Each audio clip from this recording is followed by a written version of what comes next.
Meu nome é Bruno, a gente vai iniciar aí sem os slides por enquanto, mas dá para a gente já ir começando a tratar de alguns assuntos aí. Bom, meu nome é Bruno Alessandro, eu ingressei no Poder Judiciário em 2003, TJDFT, como técnico. Depois, em 2008, eu fui aprovado no concurso de analista do próprio TJDFT, mas fui nomeado pelo Conselho Nacional de Justiça e cheguei a me tornar chefe da seção de pagamentos do Conselho Nacional de Justiça. Cheguei a ser substituto da secretária de Gestão de Pessoas. E aí, em 2012, eu resolvi sair da carreira para a Controladoria Geral da União, né? CGU, é uma carreira do ciclo de gestão, Poder Executivo. É simplesmente o órgão central do sistema de controle interno, porque ela é um órgão integrante da estrutura da Presidência da República, que assiste direta e imediatamente o presidente e tem por atribuição a defesa do patrimônio público e a promoção da transparência. Esses dois pilares da CGU, eles são objetivos alcançados por meio da atividade de controle interno, né? E tem uma responsabilidade muito grande. Os números da CGU, se vocês puderem ver depois, podem ser encontrados nesse site, né? São os 10 anos de CGU. 2013 foi apresentado os números, dezenas de bilhões de recursos auditados, centenas de milhões de economia efetiva, foram quase 5.000 servidores expulsos além de serviço público pela atividade de correção, punições para empresas que não tinham idoneidade suficiente para licitar com a administração e contratar com a administração pública. Então é isso. Bom, a carreira da CGU, né? A carreira da CGU, ela foi criada em 87, né? O mais correto é dizer carreira de finanças e controle, não da CGU, porque é uma carreira que também é a mesma carreira da STN, a Secretaria do Tesouro Nacional do Ministério da Fazenda. Essa carreira foi criada em 1987 e mais ligada às atividades de contabilidade, né? Controle antes era mais ligado à contabilidade, Ministério da Fazenda, CIAF, essa coisa toda. Até que, aí, recentemente, em 2013, foi criada a CGU e os cargos foram meio que divididos.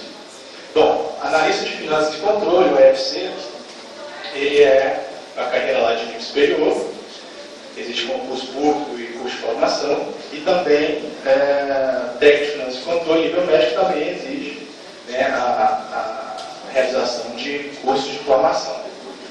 Pode passar, por favor? Bom, para ter uma ideia, 3.000 cargos para analista e 2.000 para técnico. Entretanto, a lotação efetiva hoje, né, é de apenas 1.688 analistas e 413 técnicos. Né? Aposentados da CGU, não aqueles mais antigos que ainda continuam lá no Ministério da Fazenda, somam 527, somavam 527 em 31 de dezembro de 2013. Bom, além desses casos, é importante dizer que tem mais 265 servidores em exercício descentralizado, né? A gente chama de CISET, que são os controles internos setoriais, um para o Ministério da Defesa, outro para Relações Exteriores e o outro para a Presidência, que tem essas unidades de controle específicas separadas para realizar o controle deles, né? E a CGU também tem mais cerca de 267 servidores que são requisitados de outros órgãos. Somando tudo, 2.600 pessoas trabalhando hoje, né? Claro, essa aí é o quadro da CGU. Na STN, deve ter lá mais uns 1.000 servidores, 5.000 de aumento aí, não faria tanta diferença. Na verdade, bom, pessoal, a negociação é sempre feita junto com o restante do pessoal do ciclo de gestão, né? E o Banco Central, o núcleo financeiro, então, também existe a dificuldade, né? Qualquer aumento, por menor que seja, ele também gera um impacto grande.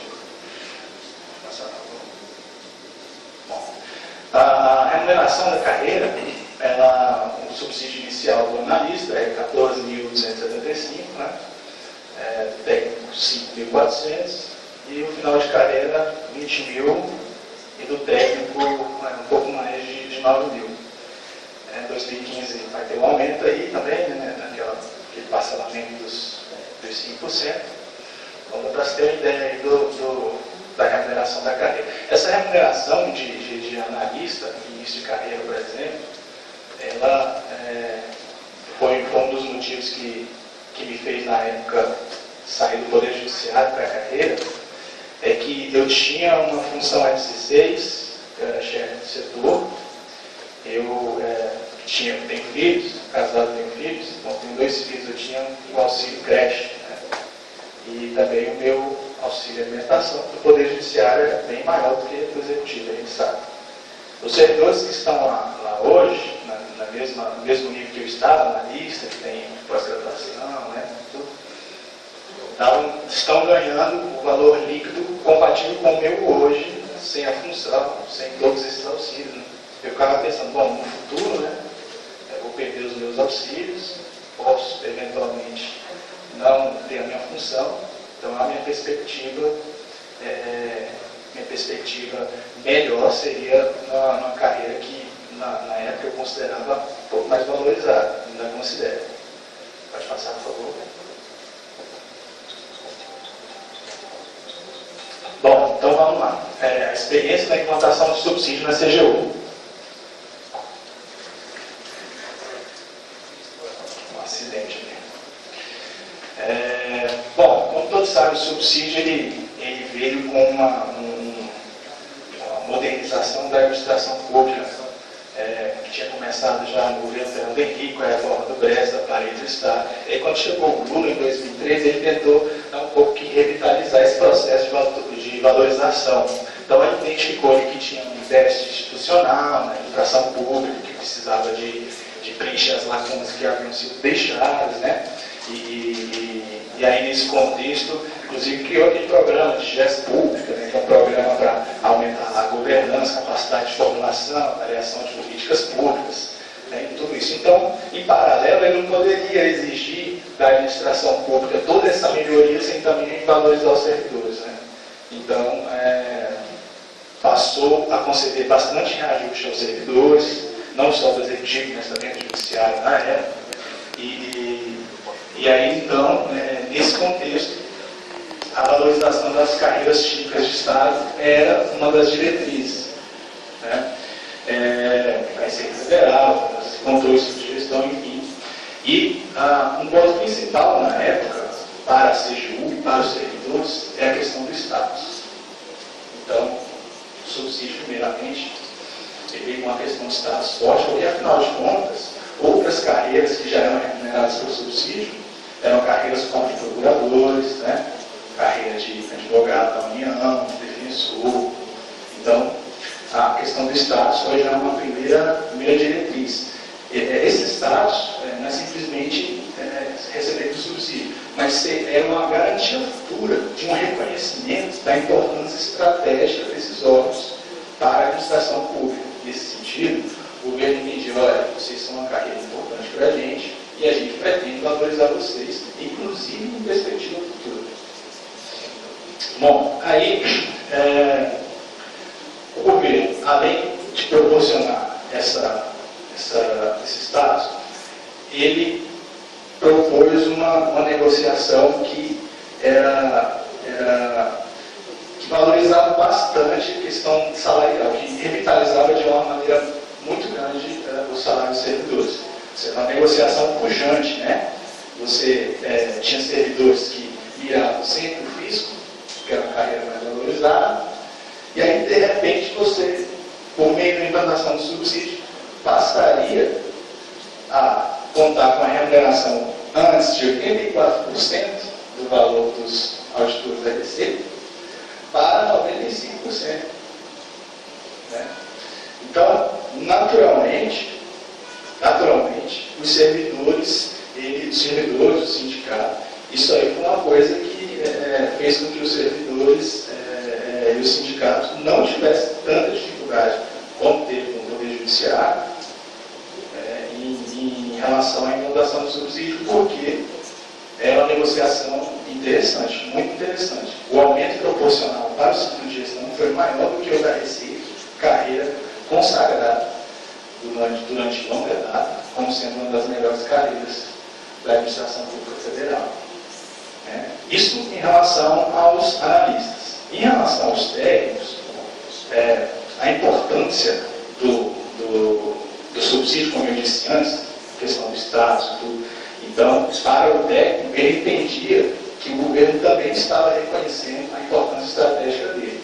No início de carreira, o aumento não foi tão relevante, como vocês podem ver, 25%, mas no final da carreira, era mais de 50%, que era o patamar do aumento dos analistas. Então, essa proposta para os técnicos na época é uma proposta muito boa.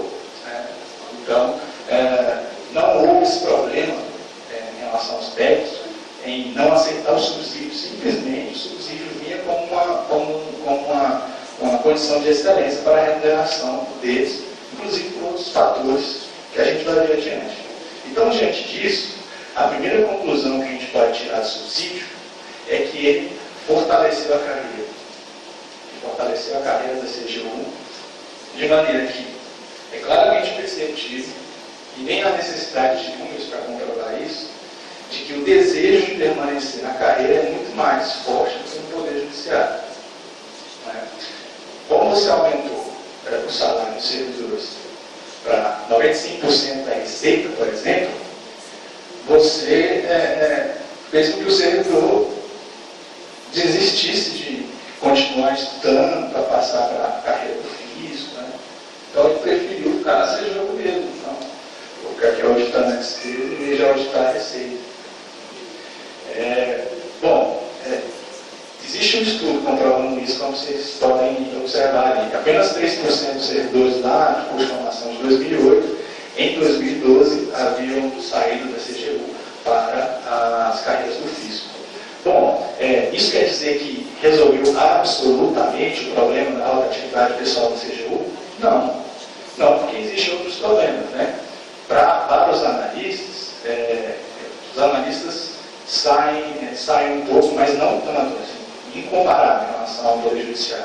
Mas alguns analistas ainda saem para a carreira de controle externo, para o TCU, muito por conta da jornada de trabalho de 7 horas corridas, aqui no caso do Judiciário. Esse é um ponto positivo. E em relação aos técnicos, naturalmente, existem outras carreiras mais atraentes para os técnicos. Por exemplo, as de nível superior. Então, a CGU também pede os servidores técnicos que passem para carreiras de nível superior de outros órgãos. A gente não vê técnico hoje da CGU querer trocar por técnico do Poder Judiciário, por exemplo. Embora os auxílios sejam melhores e embora o horário também seja melhor, 7 horas corridas. A gente tem exemplos de 2008, que houve ali um grupo que saiu da CGU para ir para o Poder Judiciário e tudo, mas isso imediatamente no início da carreira. Um pouco depois já não há mais esse interesse.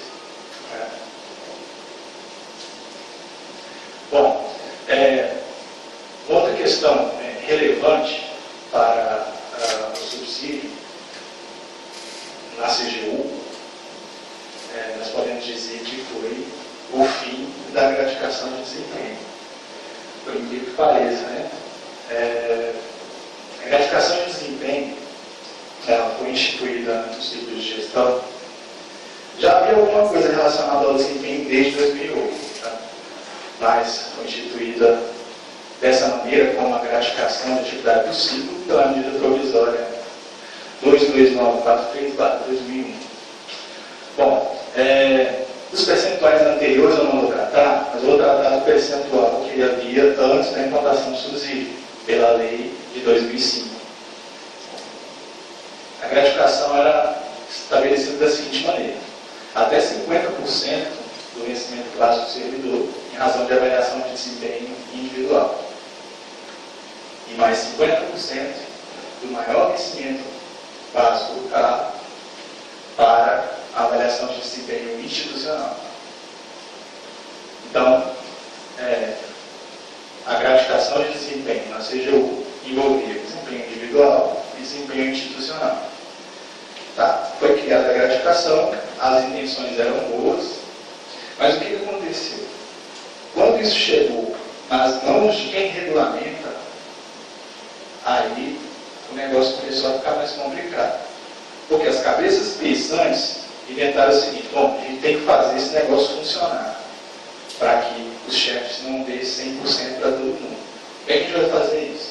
Eles criaram um mecanismo de que deveria existir necessariamente um desvio padrão entre as notas dos servidores que recebiam mais e dos servidores que recebiam menos. Então, observe, necessariamente você tinha que ter servidores que tinham notas maiores e servidores que tinham notas menores, para que você, fazendo ali essa comparação, você mantesse o que você mantinha aquele desvio padrão. Aí o pessoal começou a chamar isso de curva forçada, né? Então, você dava uma nota para todo mundo avaliado, e depois você chegava e lançava essas notas lá numa tabela. Necessariamente, você tinha que fazer um ajuste na curva.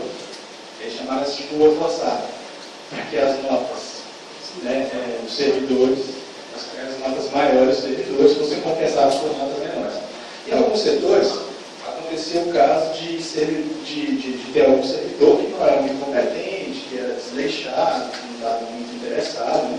E aí era bom para os outros mais competentes, porque nesse caso ele conseguia sempre ser avaliado lá em cima e isso tinha um reflexo na sua remuneração. Agora, o problema acontecia quando você tinha um setor em que todos os servidores eram comprometidos. Aí você batia todas as metas institucionais, você batia lá as metas individuais, você era bem avaliado, comprometimento, investibilidade de trabalho, atividade, tudo. Só que chegava um momento que você tinha que tratar com o seu chefe, e o seu chefe dizia: olha, eu preciso abaixar aqui a sua nota. Preciso ver alguém. Você foi escolhido, eu preciso ver alguém. Você foi escolhido. Porque no mês passado outra pessoa foi, então agora vai ser você, então vou precisar abaixar a sua nota de comprometimento. Aí era uma confusão. Não, comprometimento não. Você dizer que eu não entrego trabalho no período certo, o meu relatório demorou um pouco mais, tudo bem. Agora, comprometimento.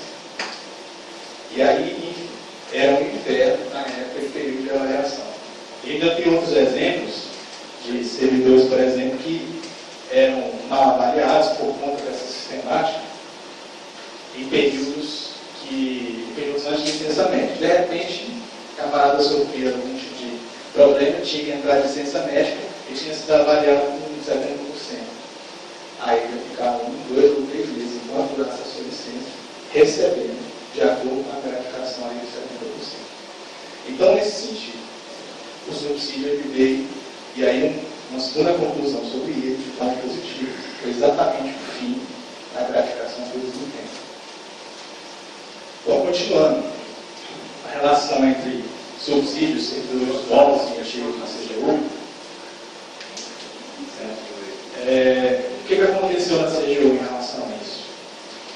Bom, o subsídio na CGU, ele claramente representava uma recuperação salarial forte para os grupos servidores mais novos. Embora a CGU fosse um órgão novo, não necessariamente a maioria dos servidores era nova, mas estava se tornando maioria, a entrada de novos servidores, aquela coisa toda, vários concursos, assim como imagino que ainda esteja acontecendo no judiciário. Bom, mas e quanto aos servidores antigos? Servidores antigos, quando começou a questão da proposta de subsídio, de implantação, eles foram levando a coisa como meio sem saber o que acontecer, com tudo, as informações para eles não eram muito claras, era uma diretriz do governo, mas também teve a participação do sindicato, não foi uma imposição assim como todos imaginam, porque os sindicatos aceitaram as propostas. A direção atual do sindicato, como eles disseram que a antiga não fazia muitas assembleias, não era muito participativa, né? Isso eu não posso dizer por mim. Bom, enfim, não houve uma ausência, não houve uma segregação na categoria nessa época, em razão razão da implantação do subsídio. Tem setores mais antigos que recebiam eventualmente 500 incorporações. Né? Então, nesse ponto, a implantação do subsídio, pode passar,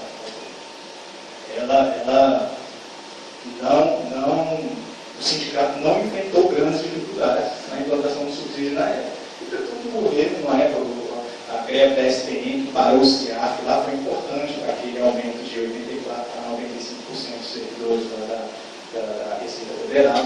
Então, isso foi importante uma briga com o governo, mas não em relação à categoria, teve essa dificuldade. Bom, então, o subsídio foi aprovado, né? Mas ele prejudicou uma parcela da categoria, né? Isso é negado. O sindicato, a informação que eles têm, é de que na negociação de 2012 ainda havia 223 técnicos analistas e 96 técnicos que ainda não haviam recebido aumento, de um total aí de quase 6 mil servidores da CGU e da STM, entre ativos, inativos e pensionistas. Né? Então, esse quantitativo ainda não tinha recebido aumento em razão da parcela complementar do subsídio não ter sido completamente absorvida. Então, não tinha sido absorvida completamente. Sim, servidores, em geral, faltava 2.800, né? Alguns com 4.000. No caso lá de faltava ainda 10 mil, mas o pensionista nunca tinha. Né? E foi implantado, o subsídio foi implantado em 2008. 2012 ainda tinha. Ainda tinha. Em 2008, foram divididas, a parcela foi diminuída, o parcelamento foi em 2008, 2009, 10, se não me engano. Né? 2011 até 2012 não tinha tido nenhum aumento. Né? Mas, depois desse aumento agora, provavelmente alguns já vão ter esse aumento. Mas, enfim, o sindicato não tinha enfrentado o problema antes, mas aí depois, né? Depois veio, a pessoa recebeu o aumento e tudo, e eles vieram reclamar, o sindicato perdeu o problema depois. Aí teve que ajuizar a ação para a manutenção da parcela complementar do subsídio. Você pode passar a pergunta? Bom, e aí a gente decidiu também tratar de alguns outros pontos de interesse. Né? Bom, as principais vantagens, desvantagens e a questão da dificuldade do sindicato, no objetivo inicial a gente já tratou. Aqui é mais mesmo um complemento. Bom, a relação lá entre subsídio e DAS, né? A questão é a seguinte: as funções são bem menores que no Poder Judiciário. A gente sabe que o DAS é bem menor que o CJ, que o FC, né? Para você ter uma ideia, função, chefia de primeiro nível, que era que eu tinha no Judiciário, um chefe de sessão, eu tinha um RC6, né? Valor de R$3.000, líquido, uns 2.200, 2.300 por aí. E já no Poder Executivo é R$1.800. Né? Então dá para se ter uma noção. Então o que acontece lá? O subsídio é bastante alto e as funções são baixas. Tem gente que não quer assumir, tem bastante gente que quer assumir. Mas aqueles que assumem a função pelo desafio. Então você tem chefes competentíssimos trabalhando. Né? Você tem muito poucos chefes que não têm conhecimento. Os chefes na CGU são bastante técnicos. Então, nesse sentido, há uma relação boa assim, entre os servidores e os chefes em termos de respeito em relação ao conhecimento que ele tem para tratar dos assuntos, né, em relação a ser comandado. Bom, um outro ponto que eu trouxe também é em relação ao subsídio à capacitação. Né? Bom, a questão da capacitação, eu não posso dizer, simplesmente reduzir, dizer que o subsídio na CGU desincentivou a capacitação. Porque, na verdade, não existia um mecanismo anterior também que fizesse com que o servidor realizasse os cursos de pós-graduação, né, de mestrado, doutorado, como, por exemplo, existe no Poder Judiciário. Por exemplo,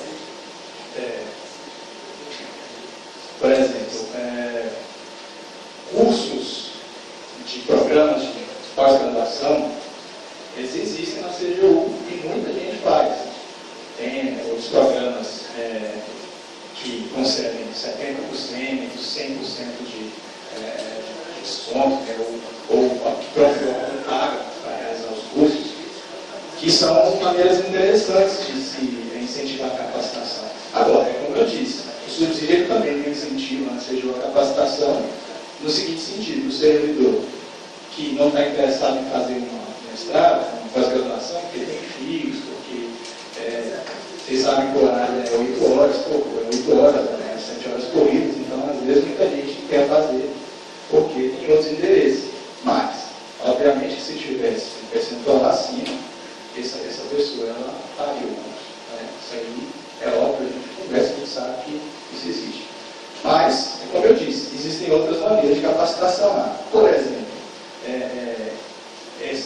da pós-graduação que eu disse, tem programas de gestão, programas de gestão de competências, programas de curso de capacitação, inclusive para gestores públicos. Né?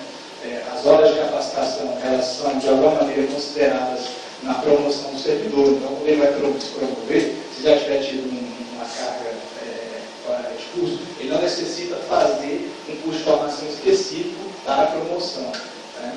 Se ele tiver feito, ele vai precisar fazer esse curso de promoção para passar de uma classe para outra. Bom, continuando, subsídio de progressão na carreira. A progressão na carreira, ela depende do modelo remuneratório. Ela já existia antes, mesmo na época da gratificação de desempenho, e com o subsídio continua a mesma coisa. Na verdade, é uma regulamentação antiga, que tem na CGU, sabe? Mas ela é vinculada a uma espécie de avaliação de desempenho também, sabe?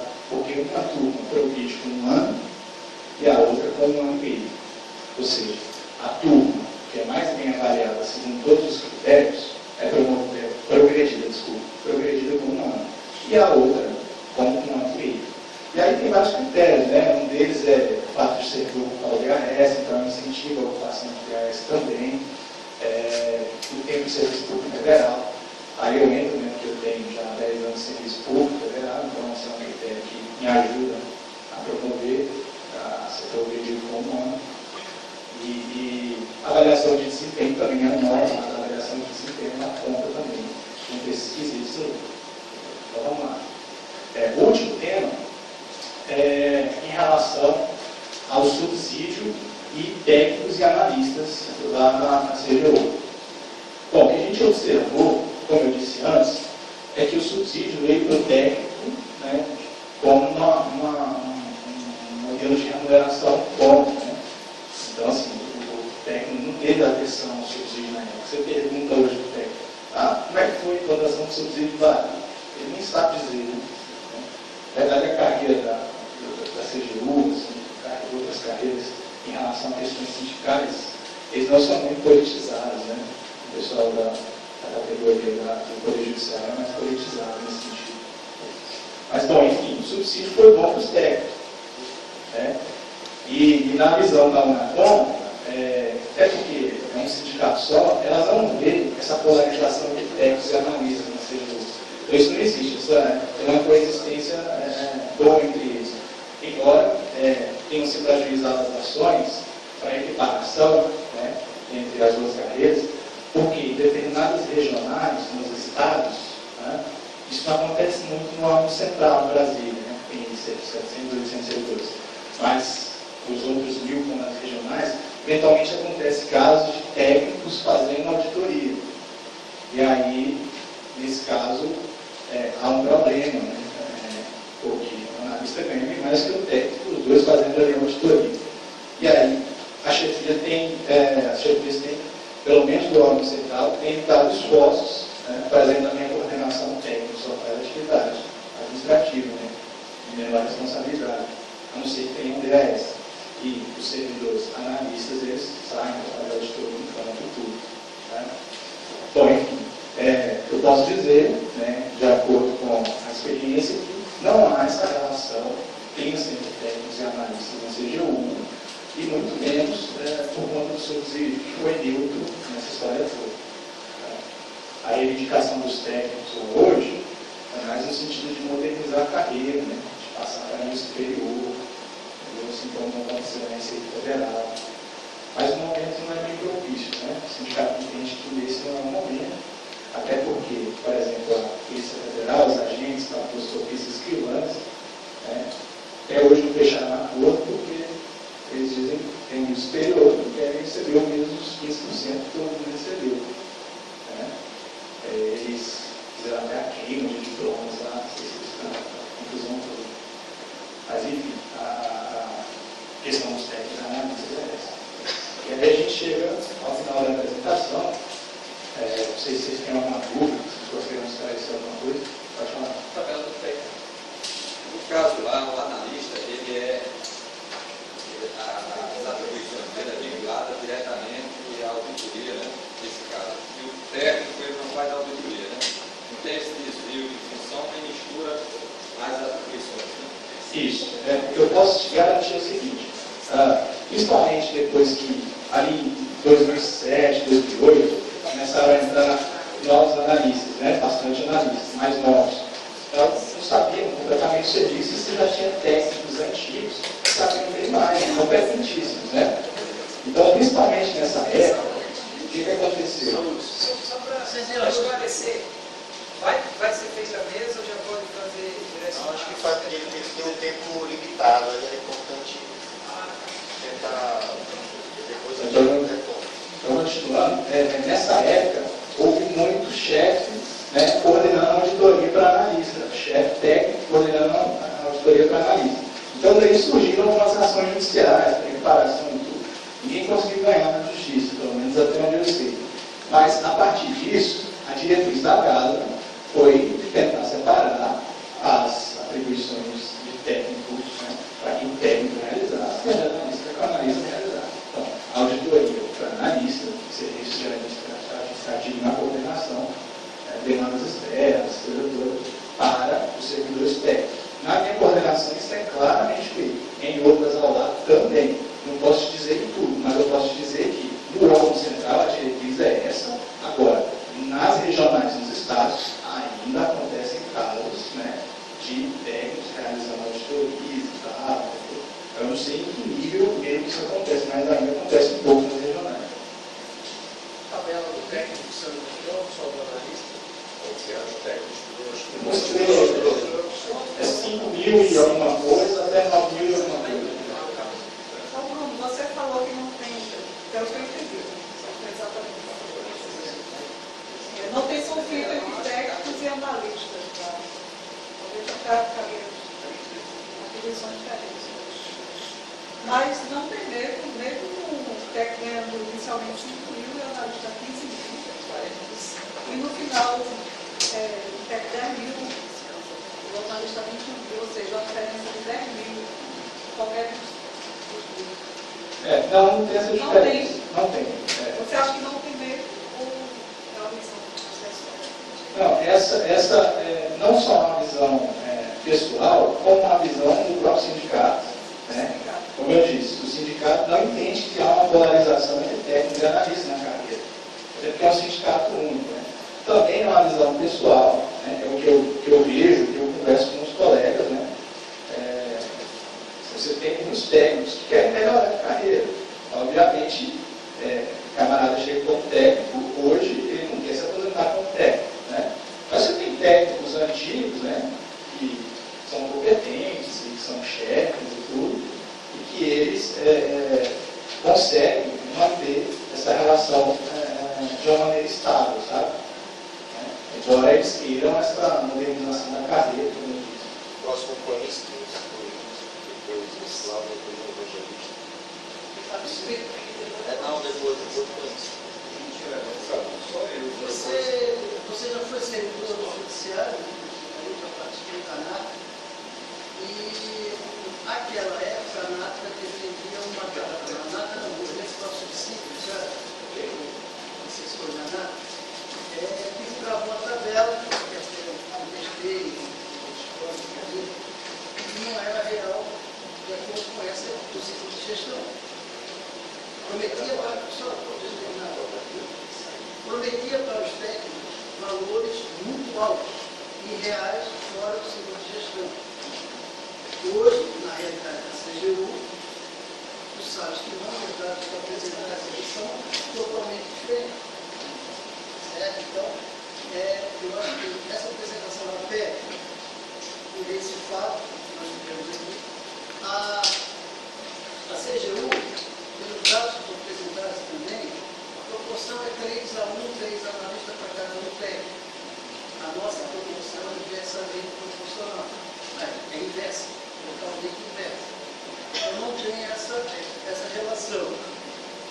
outro exemplo que usasse ali, a questão das chefias de DAS e tal, isso é todo executivo de DAS é baixo. Isso é uma coisa que se discute extra, mas não necessariamente CGU. A CGU é um órgão novo, foi criado agora recentemente.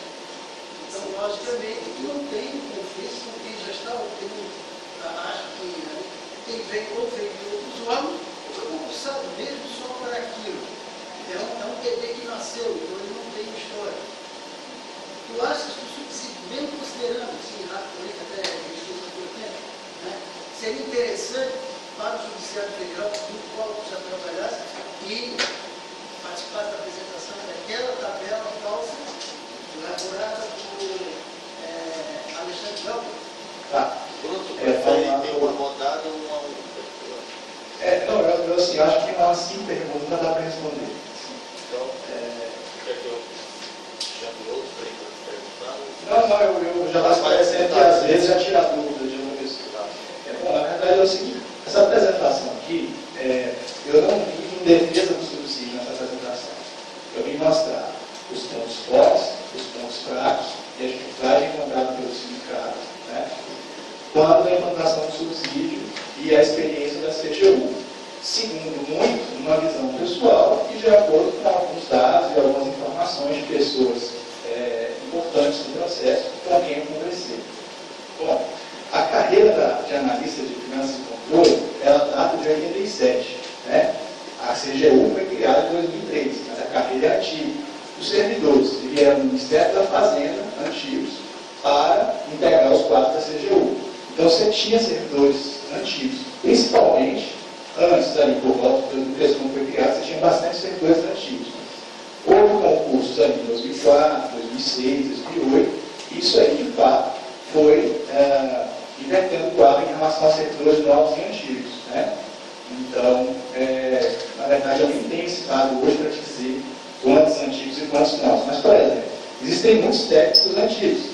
Daqueles que eu falei, cerca de 50% vão conquistar, né, os requisitos para aposentadoria nos próximos 2 anos. Entendeu? A questão do subsídio para o técnico em relação à tabela apresentada pelo subsídio, o que eu posso dizer é o seguinte: os técnicos que estão hoje na CGU, eles não têm interesse em sair para ser técnico do Poder Judiciário com esse subsídio. Né? Saber se a implantação do subsídio vai ser melhor no Poder Judiciário, segundo a experiência que aconteceu na CGU, isso aí eu acho que compete mais a vocês de acordo com os dados que a gente está passando. É como eu disse, eu não vim tomar partido, né? Foi um convite que foi feito e eu apresentei aqui, honestamente, segundo a minha visão, os pontos fortes e os pontos fracos do subsídio, certo? Inclusive eu disse que não há essa polarização entre técnicos e analistas na CGU em razão dessa diferença remuneratória. Agora, questão histórica do Poder Judiciário, de quadro ser maior, né? Isso tudo tem que ser tratado, né? E assim, eu não posso, né, segundo essa visão que eu tenho aqui agora, poder afirmar isso para vocês, até porque esse grupo é para isso, né? Então, assim, vocês vão juntar bastante informações, não só essas minhas, né, nem desde só a minha opinião, para poder chegar a uma conclusão em relação a isso. Eu queria mesmo fazer um questionamento com relação à questão do tamanho, né? Número de servidores que cada instituição tem, que é diferente, né?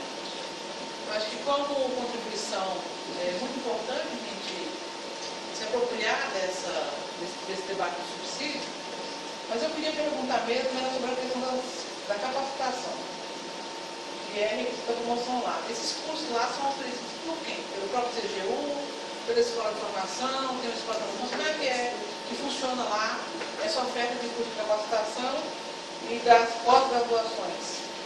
As pós-graduações, elas são oferecidas pela própria CGU, muitas vezes em convênio com a ENAP, né, e outros órgãos. Por exemplo, tem o caso do servidor colega que ele recebeu agora 100% da bolsa para realizar um curso de pós-graduação de direito público. Então, como eu disse, existem outras maneiras de promover a capacitação no órgão e a concessão de bolsas é uma delas. Né? A questão das horas de curso necessárias para a promoção, de fato elas são necessárias, caso o servidor não faça um curso específico para a promoção. Se eventualmente ele não tiver feito nada do curso, ele faz esse curso de promoção, com tantas horas que é aprovado. Se ele tiver feito cursos antes, aí ele não precisa fazer esse curso de promoção para ser aprovado. A promoção também é uma progressão, é uma questão. Um ano, se eu fiz os melhores, e um ano e meio, em tese, os piores. A CGU, bom, em relação ao trabalho, trabalho de relatoria, tudo, então, o servidor precisa se capacitar para realizar as atividades de controle interno. Então, está aí, estudou a natureza das atividades do órgão. Companheiro do Rio. Soraya. E eu fiquei curiosa, assim, ali na sua explanação você disse que você mostrou 5.800 servidores não foram contemplados. Eu queria saber quantos servidores tem no total, se você pode citar, e por que esses 5.800 não foram contemplados? E o que houve? Na verdade, os 5.800 era o total, de servidores ativos, inativos e pensionistas. Então, esse era o total de servidores.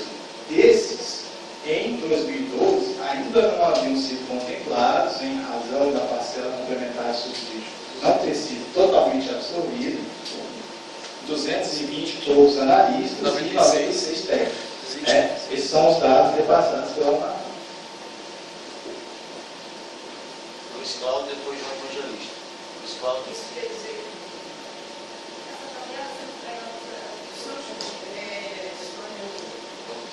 Pessoal, pode tentar, porque tem uma ordem.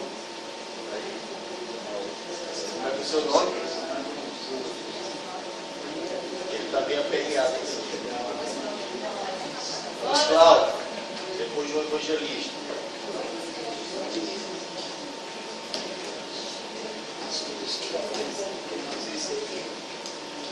Sim, vamos lá, pode ir. A gente estava discutindo carreira, eu queria saber como é a estruturação lá. Lá só é a questão das finanças e controle, as outras questões lá, as outras carreiras, os outros trabalhos, as áreas são terceirizadas, assumiram, dentro da CGU assumiu-se meio que esse, por exemplo, a área de saúde, as outras áreas que são específicas do judiciário. Bom, lá é um ponto negativo da CGU. A gente não tem uma estrutura de uma espécie de hospital, como os órgãos do judiciário têm, no caso, algumas especialidades no INE. A gente não tem, a gente tem uma médica lá só. Então, assim, a CGU não tem cargo específico para quem. A carreira de finanças e controle, os servidores que trabalham, por exemplo, no RH, são os mesmos analistas de finanças e controle daqueles que trabalham na SFC, que é ali a secretaria direcionada à realização das atividades de auditoria, de controle, tudo. Então, de fato, lá não existe essa segregação de categoria, essa separação de categoria. João, depois Pedro. Essa tabela que eu mostrei aí, ela, no projeto em que ela foi criada, no subsídio, consta um percentual fixo para alguma referência, digamos assim. Um percentual fixo em relação A tabela. Fica criada a remuneração pelo subsídio. O subsídio subentende teto. Teto sobre o que o ministro recebe lá. Então, quem vai receber subsídio, ele vai receber um percentual do teto máximo. Não tem essa... É só tabela, então não passa nada. É só tabela. Inclusive, essa tabela, como eu te disse, o que o sindicato conseguiu, o que a carreira conseguiu de bom, foi exatamente o percentual de 95% dos auditores fiscais. Ou seja, se fosse o teto, o auditor poderia receber esses 5% a mais. Mas isso não foi um limite estabelecido em regulamento, não.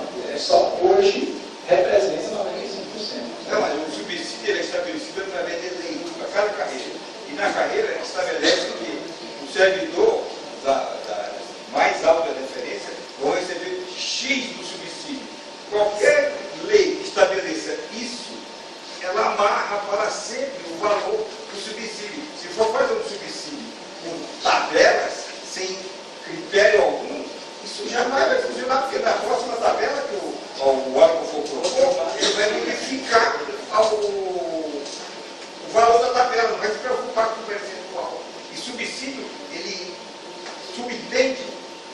sobre percentual de um teto, não de teto de auditor, mas um teto máximo que está lá na Constituição. Tá, não, tudo bem, só que assim, essa já é uma afirmação sua, não é uma pergunta em relação a desculpa, mas é uma afirmação sua. Mas não existe Não percentual.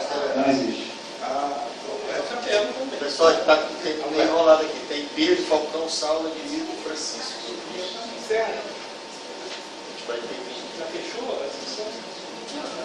Fechou dentro dele. O problema é que ele está enrolado. Sério, essa mulher fala? Já não serviu, né, irmão? Qual o próximo? Pedro. Bruno, você já está convocado, notificado, para quando nós conversar sobre GD, você está presente, você colocar como testemunho pessoal o que é GD. Muitos ainda não sabem o que é GD, acham que coisa fantástica, né? Então você está intimado. Vai até pagar para você se precisar, porque é muito importante isso também. Mas eu queria colocar o seguinte, nós no Mato Grosso, tem eu e a Júcia, nós somos do GT lá também, nós estamos debatendo, então nós estamos livres para fazer qualquer debate nesse sentido, né? Não existindo nada ainda, porque ele está debatendo, não sei se organiza já, várias assembleias. E eu acho que o subsídio, de acordo com a tabela, é uma coisa excelente. É uma tabela igual do TCU, ou no caso do Senado, não é assim, eu acho fantástico. Porque você vai pegar com 23 mil de teto, você vai pegar talvez 0,1 da categoria, no 0,2, e vai ter esse problema que você colocou, que vai ficar no teto da remuneração, que vai ficar sem reajuste. Portanto, 99,9 seria contemplado com reajustes imediatos. Né? Então, uma tabela dessa, eu acho que é muito bom para a nossa carreira, e inclusive os técnicos. Agora, a minha pergunta é, você já foi no judiciário, passou pelo CNJ, hoje está no executivo, você passou pelas duas chefias, chefia administrativa, que é o STF, o CNJ, e a chefia do patronato financeiro, que é o governo.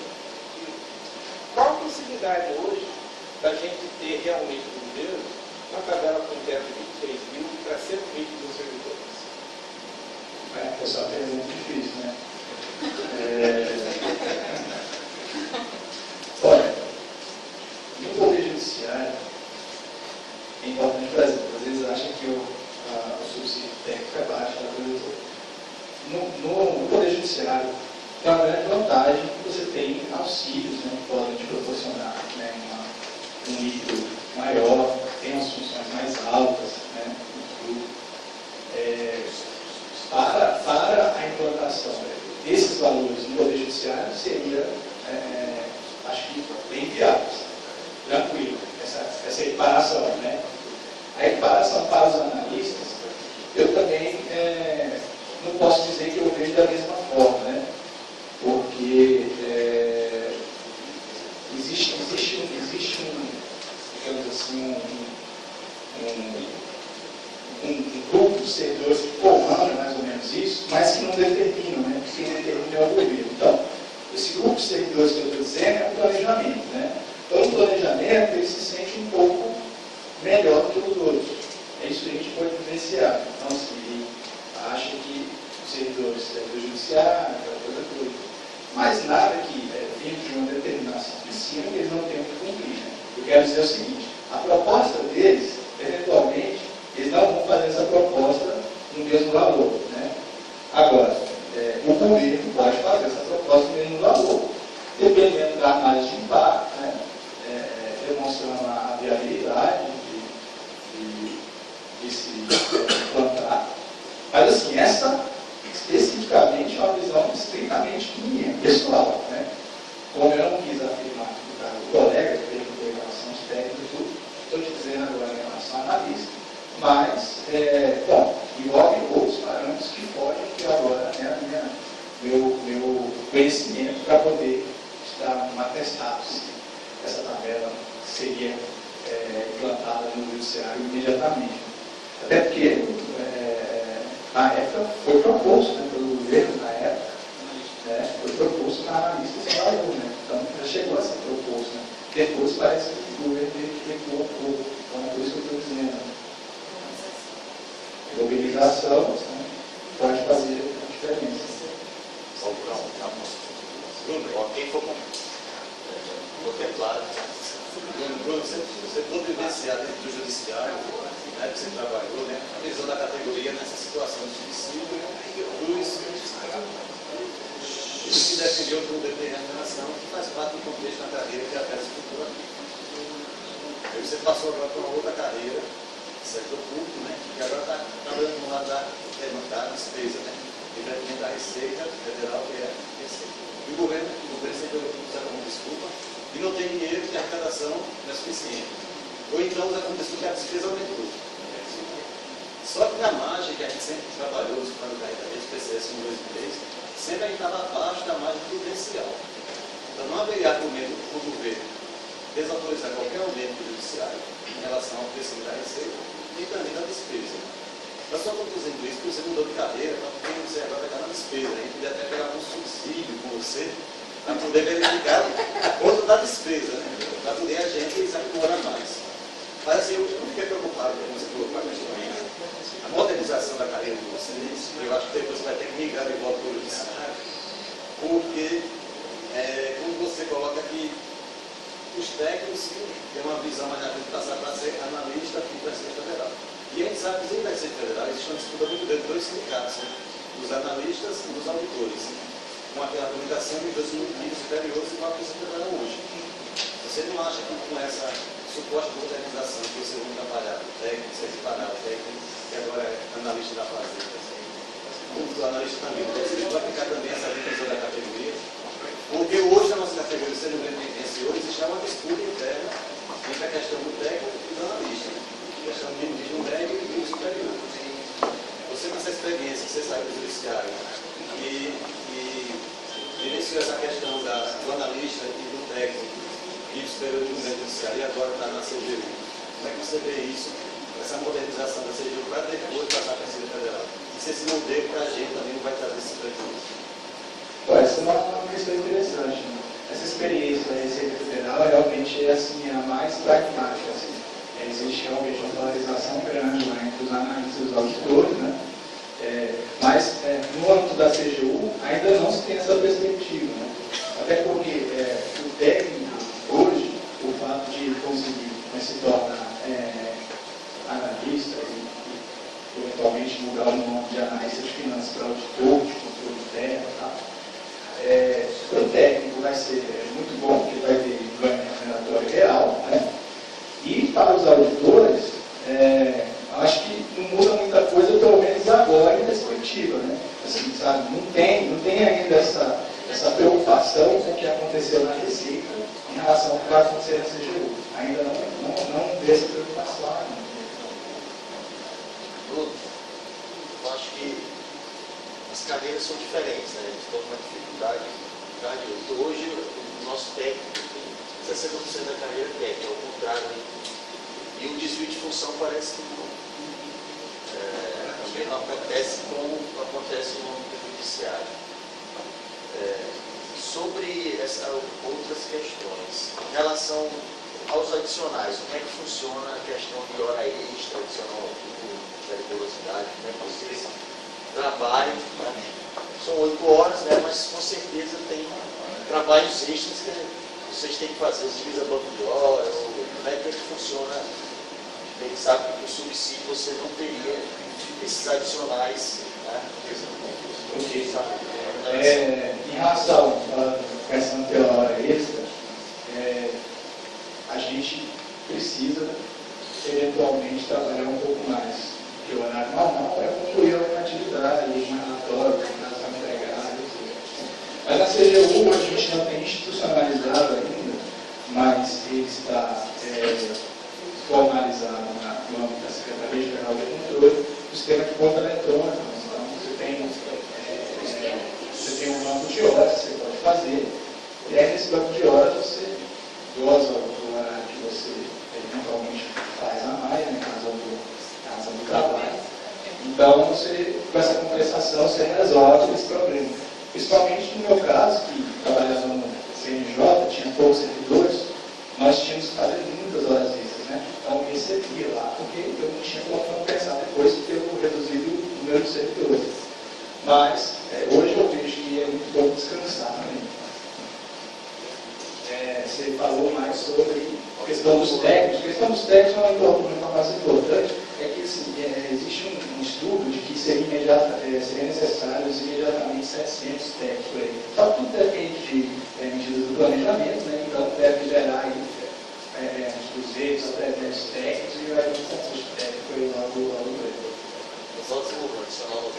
Adicional noturno não tem, né? Não tem adicional noturno.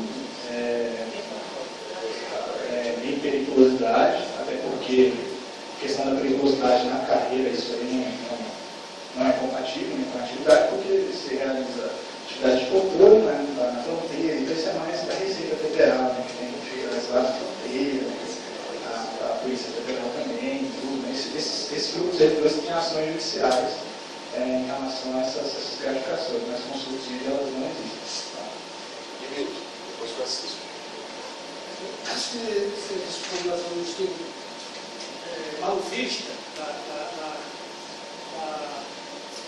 pergunta. Acho que você hoje indicaria para o judiciário o subsídio, como você fez anteriormente? Indicaria. Porque... Mas não pensa que está aqui? Não. Se vira, não, eu indicaria sim, sabe por quê? Porque, bom, a gente tem vários exemplos de servidores, né, que saíram dos seus órgãos pelo descontentamento em relação à sua remuneração, principalmente em relação a servidores mais antigos que ganhavam pouco, servidores, por exemplo. Se eu chegar no meu final de carreira, tiver um TRC, eu vou ganhar igual o secretário federal de controle.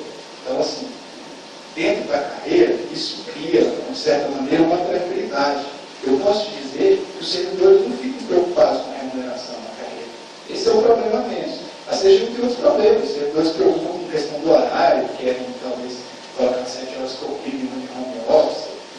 Por isso até pede servidores do PCU, tem a questão do recesso, a CGU é um órgão que tem controle de horário rígido, né? Os auxílios são baixos, mas isso é um problema do executivo como um todo. Então tem todos esses problemas. Mas eu te confesso sinceramente que quando a gente chega na CGU, o desejo de permanecer na CGU, de ficar, como eu disse antes, ele é justamente porque você tem uma perspectiva de que para frente você vai estar no mínimo ali, né, bem, entendeu? Você não se preocupa com a questão da remuneração, mas você se preocupa muito mais com o seu trabalho, né, ou fora essas outras questões que eu falei. Inclusive, como eu disse, os servidores assumem as funções de AS até baixo como desafio para realizar suas atividades. Então, todo esse ambiente que eu coloquei, né, de valorização da carreira, de ser uma carreira importante, né, de remuneração ser alta, de não ter preocupação com a remuneração, entendeu? Isso ele faz com que o ambiente se torne melhor, né, na categoria, entendeu? E o desejo de permanecer existe. Então é por isso que eu não trocaria, por exemplo. Eu ainda poderia voltar a CNJ até 2015, mas eu não vou voltar. Mesmo trabalhando 8 horas, mesmo não tendo receita no final do ano, mas eu vou voltar. Pessoal, tem também Francisco, vai voltar a trabalhar ali. Francisco, companheira. Qual é o seu nome? Sônia. Então, Francisco, Sônia e Aristéia. Eu acho que a sua apresentação, eu pude tirar como núcleo que a gente pode usar como analogia, esse estudo que a gente está fazendo aqui, eu acho a questão dos cargos. Primeiro que a gente percebe dentro do Poder Judiciário uma certa fragmentação da categoria, dividida em vários cargos e várias especialidades, e isso, de uma certa forma, você prejudica até a luta, né? Isso é um dos motivos. E a gente tem percebido ao longo do tempo que o governo gosta muito disso. Você mesmo afirmou aí que o governo ofereceu aumento do analista e não oferecendo para os técnicos judiciários do Poder Judiciário. Então, a intenção do governo realmente é fragmentar. Então, eu acho que como núcleo aqui, eu acho que ficou como ensinamento, na minha visão, pode ser pequena, mas eu entendo que a diminuição desses cargos apenas em 2 denominações, né, fazendo essa distribuição, a gente acaba diminuindo essa fragmentação e ganhando pouco de sustentação na luta pelos nossos direitos. Porque, você veja, vocês têm aí o cargo de auditor e o cargo de técnico, quer dizer, existiu aí, nessa criação do subsídio, uma pequena diferença, realmente isso foi um prejuízo do direito adquirido, podemos colocar dessa forma, né? Aí eu queria saber de você essa pergunta. Você acha que, dentro dessa visão analógica, mutatis mutandis, né? A gente entendendo, considerando logicamente a extensão do Poder Judiciário, como colocou muito bem, você acredita que a redução do número de cargos dentro do Poder Judiciário, uma vez que o próprio técnico judiciário exerce uma função de analista, entenda, exerce efetivamente uma função de analista e ganha como técnico, a gente fazendo essa condensação, né, para um cargo bem definido, você acredita que nesse caso a gente estaria aí, poderíamos estudar, inclusive apostar numa criação do cargo do subsídio para o judiciário? Ficaria mais fácil? Ficaria mais fácil? A carreira. Porque nós temos hoje vários cargos, né? Nós temos especialidades diferentes, nós temos analista, nós temos técnico, nós temos auxiliar. Temos várias especialidades. O técnico já exerce a mesma função do analista, mas ganha como técnico. Aí fragmenta a categoria. Aí uns querem subsídio para ganhar um pouco mais. O analista que já tem vários analistas de longa data, né, que ganham um salário que está lá acima. Então tudo isso prejudica a nossa cidade, entendeu? Então você acredita nisso? Eu entendo o seguinte, em relação à não divisão de servidores do mesmo cargo, né, entre área administrativa, área B, tudo, eu acho que é um ponto positivo na carreira, porque você não tem essa separação, essa segregação, essa reivindicação de um lado e de outro, tudo. Eventualmente tem algum auditor que diz, o cara fala, agora eu mesmo aquilo, eventualmente tem alguém dizendo isso, isso contém? Tem, mas não o suficiente para se promover aí uma briga, uma luta, ou uma resignação cada disso. Mas, enfim, em relação à unificação de técnico e analista, aí eu não posso informar sobre isso, não poderia. Porque isso não aconteceu na CGU, né? Isso não existe na CGU. O que existe lá os técnicos querem se modernizar a carreira e passar para analista. Não tem essa questão de unificar a carreira. Por isso eu não posso. Sônia e Aristério. Pessoal, na verdade, não é interesse do técnico essa ser analista. É interesse dos técnicos que haja a valorização. Não é passar por essa A Sônia e a Aristério para concluir. Sônia existe esse para todos.